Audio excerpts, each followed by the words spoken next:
আজ আমরা শুনব শ্রী অবনীমোহন গোস্বামীদার জীবনের স্মৃতিচারণ। শ্রী শ্রী ঠাকুরকে ঘিরে তার জীবনে ঘটে যাওয়া কিছু হৃদয়স্পর্শী ঘটনা। আমার ডাকনাম ফেতন। পাবনা শহরে ফেতনকে চিনবে না এমন লোক কমই ছিল। আজকের ভাষায় বলা যায় তখনকার দিনের টপ মাস্তান। এ ব্যাপারে আমার গুরু ছিলেন সতুদা, অর্থাৎ সতু সান্যাল। সতুদার আশীর্বাদ মাথায় নিয়ে ঘরে আগুন দেয়া থেকে শুরু করে এমন কোনো দুষ্কর্ম নেই যা আমি করিনি। পাবনায় কোনো দোকানে খেলে আমাদের পয়সা দিতে লাগতো না, কোথাও গেলে আমাদের ভাড়া লাগতো না। টাঙা নিয়ে কোথাও গেলে টাঙাওয়ালা প্রতিবাদ তো দূরের কথা, কৃতার্থ হয়ে যেত।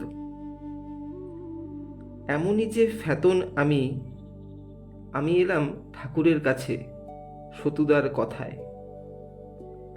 যাওয়ার আগে আমি পরিষ্কার সতুদাকে বললাম যে আমি কিন্তু যা তা বলবো। সতুদা উত্তরে বললেন, ঠিক আছে, তুই চল আশ্রমে, তারপর তুই যা খুশি বলবি। আশ্রমে গেলাম। চারিদিকে লোকজন বসে আছেন, মাঝে মাঝে দু একটা কথা বলছেন। আমি ভাবছি গালাগালিটা দেব কি। সৌম্য মূর্তি, সুন্দর চেহারা, প্রশস্ত বুক, এমন একজন বয়স্ক লোককে অকারণে কি করে গালাগালি দেব? অথচ ওই উদ্দেশ্য নিয়েই গিয়েছি। সতুদা আর আমি দুজনে ঠাকুরের দিকে এগোচ্ছি। সতুদা বললেন, তোমরা সব যাও তো। সকলেই ঠাকুরের দিকে তাকালো। ঠাকুর ইশারা করলেন এবং সঙ্গে সঙ্গে সবাই উঠে গেলেন। আমার ভালো লাগলো এই দেখে যে তাদের আর অনুরোধ করতে হলো না। এতটা ডিসিপ্লিনড দেখে আশ্চর্য হয়ে গেলাম। শ্রী শ্রী ঠাকুর আমায় দেখে বললেন, কিরে, আসলি? আমি ভাবলাম ঠাকুর তো আমায় চেনেন না, অথচ নিজের মতো করে কথা বললেন, যেন কতদিনের চেনা। ইতিমধ্যে সতুদা আমাকে রেখে চলে গেছেন। শ্রী শ্রী ঠাকুর বললেন, কিরে, বদমাইশ কবের ইচ্ছে করে? বললাম, বলেও থাকি। শ্রী শ্রী ঠাকুর বললেন, বলেও থাকি? ঠাকুর হাসলেন। আপনি জানেন না, আমি 1 ঘন্টার মধ্যে না ফিরলে 4 থেকে 5 হাজার ছেলে এখানে চলে আসবে। আমি পাবনা থেকে আসার সময় বলে এসেছি। ঠাকুর শুনে হো হো করে হাসলেন। তখন অনেকের ধারণা ছিল আশ্রমে গেলে মারধর করা হয়, আটকে রাখা হয় ইত্যাদি। শ্রী শ্রী ঠাকুর বললেন, সবই তো জেনে ফেলাইছ। বলেই ঠাকুর আবার হাসলেন। ঠাকুরের কাছে কত লোক কত কথা বলে, কত প্রশ্ন করে, কিন্তু আমার প্রশ্নটাই ছিল অন্য ধরনের। বহুবিবাহ সম্বন্ধে প্রশ্ন করেছিলাম এবং মনের ভিতর ইচ্ছা ছিল যে কিভাবে ঠাকুরকে জব্দ করা যায়। ওইসব প্রশ্ন নিয়ে আলোচনা করছি না। ঠাকুর যা উত্তর দিয়েছিলেন তা শুনে আমার মতো শয়তান লোকেরও মাথা নিচু হয়ে গিয়েছিল। লোককে যদি 2টো ঘুষি মারা যায়, তারপর যদি সে বলে ব্যথা লাগেনি তো, তাহলে যে মনের অবস্থা হয়, আমারও সেই অবস্থাই হয়েছিল।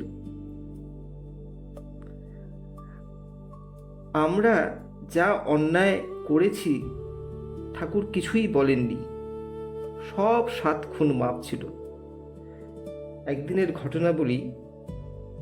আমরা সবসময়ই পাবনা থেকে টাঙা নিয়ে আশ্রমে যেতাম। আমি নিজে টাঙা চালাতে পারতাম। শহর থেকে টাঙাওয়ালাকে বসিয়ে রেখে গাড়ি নিয়ে চলে যেতাম। সেদিন রাত প্রায় 2:30। আমি আর সতুদা টাঙায় যাচ্ছি। তখন টাঙা থামিয়ে ঠাকুর সম্বন্ধে কথা বলছে। সতু, ঠাকুর গৌরাঙ্গের অবতার, এই রকম ওই রকম ইত্যাদি নানা কথা। আমার খিদেও লেগেছে। ওকে রাস্তা ছেড়ে দেবার কথা বললাম, কিন্তু আমাকে কোনো পাত্তাই দিল না। তখন মুখের উপর চাবুকের 2টো ঘা দিলাম। সতুদা রেগে গিয়ে আমাকে 2-3 চড় মারলেন। বললেন, রাস্কেল কোথাকার, তোকে নিয়ে কোথায় যাবার উপায় নেই। আমি বললাম, আনেন কেন? বেটা রাত 2:30টার সময় ঠাকুর বোঝাচ্ছে, খিদের চোটে পেটের নাড়ি ভুড়ি জ্বলে যাচ্ছে, আমি আর আসবো না। পরদিন বিকেলে যেন টানছে, আমি আশ্রমে চলে গেছি। আমি গাড়ি নিয়ে চলে গেছি। ওখানে পৌঁছে দেখলাম সকলের মুখ ভার। আমি তো ওদের পরোয়া করি না। আমি সোজা ঠাকুরের কাছে চলে গেছি। ঠাকুরের কাছে যেতেই প্রায় 50-60 গজ দূরে থাকতেই ঠাকুর চিৎকার করে বললেন, এই শালা, তুই হরেনটারে বারুয়ে থুয়ে গেছিস কেন? আমি বললাম, আরে আমার খিদে নাড়ি ভুড়ি জ্বলে যাচ্ছে, আর আমারে ঠাকুর বোঝাচ্ছে, ঠাকুর গৌরাঙ্গের অবতার ইত্যাদি ইত্যাদি। শ্রী শ্রী ঠাকুর বললেন, তাই বুঝি? হ্যাঁ। শ্রী শ্রী ঠাকুর বললেন, ডাক তো হরেন রে। হরেন এসে দাঁড়ালো। তখন আমি তাকাতে পারছি না লজ্জায়। সারা মুখে ব্যান্ডেজ, মুখখানা ফুলে গেছে। তুমি শালা জায়গা পাও নাই, তুমি গেছো মাদার গাছে গা চুলকাইতে, তুই গেছিস ঠাকুর বুঝাইতে। তুই তো কবে আইসা আমায় ঠাকুর বুঝাবি? তুই বেটা বিএ পাশেরে ABCD বুঝাইতে গেছিস? তোরে ঋত্বিক করেছে কে? তুই লাঠি দিয়ে দে। আমি তো লজ্জায় বাপরে বাপ। জানি না, হয়তো বলার দরকার ছিল, তাই ঠাকুর বলেছেন, তোর খিদে না রে, তোর কমপ্লেক্সে ঘা দিয়েছে, ও তোর ধারে কাছে আইবার না রে। আমার দিকে তাকিয়ে বললেন। মনে আছে একটা ঘটনা। শ্রী শ্রী ঠাকুর খেতে বসেছেন। সতুদা ও আমাকেও কাছে ডেকে বসিয়েছেন। ঠাকুরের দুধের বাটি নিয়ে এসেছে, ঘন, দেখলেই বোঝা যায় লালচে ভাব। আমাদেরও দুধ দিয়েছে, কিন্তু জলো জলো, বাটি দেখলেই বোঝা যায়। আমার তো মেজাজ বিগড়ে গেছে। ধুর শালা, খাবো না। আমি থালাটা ঠেলে সামনের দিকে একটু সরিয়ে দিলাম। বয়সের ধর্ম আর কি। ঠাকুর আমার দিকে তাকিয়ে বললেন, এই ভালো করে মাখে চোখে খেয়ে নে। আমি বললাম, আমি খাওয়া। শ্রী শ্রী ঠাকুর ডাকলেন, ও বড় বউ, শোনো। বড় মা এলেন। আমি তো দুধের কথা বলিনি। শ্রী শ্রী ঠাকুর বললেন, তুমি কি আমার বউ? তুমি কি অনুকূল চক্রবর্তীর স্ত্রী? ছ্যা! আমি চমকে উঠলাম। এ কি গলার স্বর, মুখের ভাব দেখে আমার মতো গুন্ডাও ঘাবড়ে গেল। বড় মা কি বুঝবেন? থ হয়ে দাঁড়িয়ে আছেন। এই বাটিটা ওকে দাও। ওকে দিলে পাতলা দুধ, আর আমায় ঘন দুধ। এটা পাল্টে দাও। শ্রী শ্রী বড়মা বললেন, আমাকে কুষ্টিয়া থেকে নলেন গুড় পাঠিয়েছিল এক শিষ্য। ওরা যে আসবে জানা ছিল না, তোমারটা জাল দেয়া ছিল। ওরে বাবা রে বাবা, মেপে পাঠাইছে যে, চাইয়া পাবো না। ওর খাবার আমি চাই না, হটাও। অর্থাৎ নলেন গুড় কি মেপে পাঠিয়েছে যে ভালো লাগলে চাইলে আর পাওয়া যাবে না? এই খেতে বসার ঘটনা কোনো দিন ভুলব না। আমি শুধু ভাবছি আমি কত বড় পাষণ্ড ছিলাম। আমার মোটর বাইক দেওয়ার ঘটনাও খুব অদ্ভুত। সেদিন আশ্রম ভর্তি লোক, বেশ কিছু আমেরিকান সাহেব শ্রী শ্রী ঠাকুরের সামনে এসে বসে আছেন। আমি এবং সতুদাও আছি। হঠাৎ শ্রী শ্রী ঠাকুর শরৎ কর্মকারকে বললেন, ও শরৎদা, আপনি আমেরিকান নিয়ে নাড়াচাড়া করেন।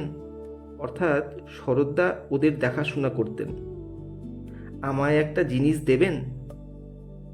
আমেরিকানরা তো বাংলা বোঝে না, কিন্তু আমেরিকান শব্দটা বুঝেছে। ওই শব্দটা শুনেই তারা উঠে দাঁড়িয়েছে হলি গড বলে। শরৎদা, বাবা, শ্রী শ্রী ঠাকুর, দেখবেন ফাঁকিটা কি দেবেন না, মাঠে ঘাটে চড়বার পারে শক্ত মক্ত দেখে দেবেন। শরৎদা, কি বাবা, কি? আমার দিকে তাকিয়ে ঠাকুর আমায় ডাকলেন, এই শোন। শ্রী শ্রী ঠাকুর বললেন, জিপ নিবি না মোটর সাইকেল নিবি? আমি বললাম, জিপ জিপ, মোটর সাইকেলই ভালো। শ্রী শ্রী ঠাকুর বললেন, হ্যাঁ, তুই মোটর সাইকেলই পছন্দ করিস। শোন, আগে বন্ধ করার কলটা শিখে নিস। দু পায়ে তো শালা তুই হয়তো দেখছিস মাঠের মধ্যে পা কি খাচ্ছে, পা কি খাচ্ছে, বন্ধ করার কথা ভুলে গেছিস। ও শরৎদা, একটা ভালো মোটর সাইকেল আমার চাই। তখন তো বাজারে মোটর সাইকেল পাওয়া যায় না। আমেরিকানরা চলে গেল আসামের দিকে। কদিন পর টেলিগ্রাম এলো। শ্রী শ্রী ঠাকুর বললেন, তোর মোটর সাইকেল কেনা হয়ে গেছে, আসছে। কদিন বাদে মোটর সাইকেল এলো। শ্রী শ্রী ঠাকুর বললেন, তোর মোটর সাইকেল তো আসছে, দেখে আয়। আমি বললাম, দেখি আর কি হবে? শ্রী শ্রী ঠাকুর বললেন, ওটা তো মিলিটারি কালার আছে, তুই কি রং চাস? আমি বললাম, আমি কি বলবো? Shri Shri Thakur, ivory colour? Ivory colour ভালো, আমার খুব পছন্দ। আমি বললাম, তাই হোক। গাড়ি তো রং করা হয়ে গেল। 3-4 দিন পর ঠাকুর বললেন, চড়া জানিস তো, এবার নিয়ে যা। আমি বললাম, চড়া জানি তো পরের কথা, নিয়ে যাব কি জল ঢেলে? শ্রী শ্রী ঠাকুর বললেন, তা তো ঠিকই কইছিস। এই, ওরে 40 টাকা করে মাসে দিস, তোর যাতায়াতের খরচ দেওয়া রইল। আমি বললাম, তবে শুধু মোটর সাইকেল দিলে হয়? শ্রী শ্রী ঠাকুর বললেন, ঠিকই তো। এরপর প্রায় 80 মাইল স্পিডে চালিয়ে একেবারে ঠাকুরের সামনে হাজির। একেবারে খাটের সঙ্গে গিয়ে চাকা লেগে গিয়েছে। সবাই তো দৌড়ে পালিয়ে গিয়েছে। সবাই হাঁ করে তাকিয়ে আছে। শ্রী শ্রী ঠাকুর শুধু বললেন, হিংসে করে, হিংসে, কি করবে শালারা, হাতি পুষতে গেলে দানা দেওয়া লাগে। আমাকে অনেকে তখন হিংসে করত।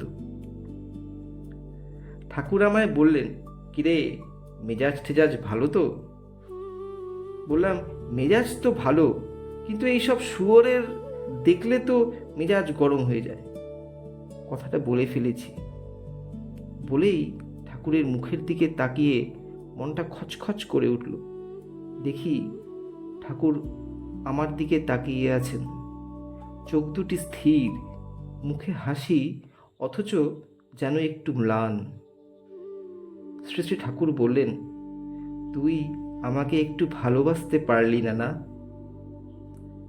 আমি বললাম, কেন, আপনাকে ভালোবাসতে পারবো না কেন? শ্রী শ্রী ঠাকুর বললেন, আচ্ছা, এখানে যদি সুভাষ থাকতো, তুই বলতে পারতি? এখানে যদি রামকৃষ্ণ ঠাকুর থাকতেন, তুই বলতে পারতি? আচ্ছা ধর বৃন্দাবনদা, খারাপ লোক? বৃন্দাবনদা ঠাকুর যখন যেখানে থাকতেন চোখ বুজে বসে থাকতেন। বয়স্ক, ভক্ত, সহজ সুন্দর মানুষ। আমি বললাম, আপনি এমন লোকের কথা বলছেন, তাদের কিছু বলা যায়? ঠাকুর বললেন, এই যে মেয়েরা থাকে, এরা খারাপ, এরা বসে থাকে, আমি কি করব? সেদিন ঠাকুরের কথা বুঝিনি বা বুঝতে চাইনি, কিন্তু আজ আজ আমার মতো এত বড় পাপিষ্ঠের অবস্থা তো দেখছেন। পারি না, পারি না, জোর করেও চোখের জল সামলাতে পারি না। যখন এই স্মৃতি মনে পড়ে তখন ভাবি সময় কোথা থেকে চলে যায়, ব্যবসা বাণিজ্য, ঘর বাড়ি সব ভুলে যাই। চোখের সামনে ভেসে ওঠে শ্রী শ্রী ঠাকুরের ছবি, আর বুকের ভেতরটা মোচড় দিয়ে ওঠে। একটা বোবা কান্না ভেতর দিয়ে বেরিয়ে আসে, আর গোপনে নির্জন জায়গায় চলে যাই একটু কাঁদার জন্য। আজ এখানেই শেষ করছি, আবার দেখা হবে আগামী পর্বে। সঙ্গে থাকবেন ইতিকথায়। জয় গুরু।